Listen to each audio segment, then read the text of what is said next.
Sir ನೀವು ಹುಷಾರಾಗಿದ್ದೀರಲ್ವಾ? ಕೂಡ ಏನೋ ನೀನು ಇದು ಏರ್ಪೋರ್ಟ್, ನೀನ್ ಸುತ್ತಾಡೋ ಪಾರ್ಕ್ ಅಲ್ಲ, ಅರ್ಥ ಆಯ್ತಾ? ಅಲ್ಲ, ಈ ಬಿಕಾರಿಗೆ ಒಳಗ್ ಬರಕ್ ಯಾರು ಬಿಟ್ಟಿದ್ದು? ಸ್ವಲ್ಪ ಅರ್ಜೆಂಟ್ ಅಲ್ಲಿ ಇದೆ, ಅದಕ್ಕೆ ಡ್ಯಾಶ್ ಹೊಡೆದ್ಬಿಟ್ಟೆ. ನನ್ನ ಫ್ಲೈಟ್ ಹೊರಡ್ಬಿಡುತ್ತೆ, ನನ್ನನ್ನು ಬಿಟ್ಬಿಡಿ, ಎಮರ್ಜೆನ್ಸಿ ಇದೆ ಪ್ಲೀಸ್. Stay here. ನಾನಿರುವಾಗ ನಿನ್ನ ಆ ಫ್ಲೈಟ್ ಅಲ್ಲೇನು, ಈ ಏರ್ಪೋರ್ಟ್ ಅಲ್ಲೇ 2 ನಿಮಿಷ ಕೂಡ ನಿಂತ್ಕೊಳ್ಳೋದಕ್ಕಾಗಲ್ಲ.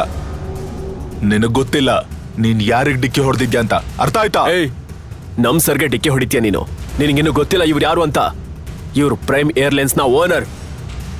ಸರ್ ನನ್ನ ಫ್ಲೈಟ್ ಕೂಡ ಪ್ರೈಮ್ ಏರ್ಲೈನ್ಸೇ. ಪ್ಲೀಸ್ ನಾನು ನಿಮ್ಮ ಹತ್ರ ಕ್ಷಮೆ ಕೇಳ್ತಾ ಇದ್ದೀನಿ. ದಯವಿಟ್ಟು ಇವಾಗ ನನ್ನ ಬಿಟ್ಬಿಡಿ, ಎಮರ್ಜೆನ್ಸಿ ಇದೆ ಪ್ಲೀಸ್. ಎಮರ್ಜೆನ್ಸಿನ ಕೊಡಿಲಿ ಸರ್ ನನ್ನ ಟಿಕೆಟ್.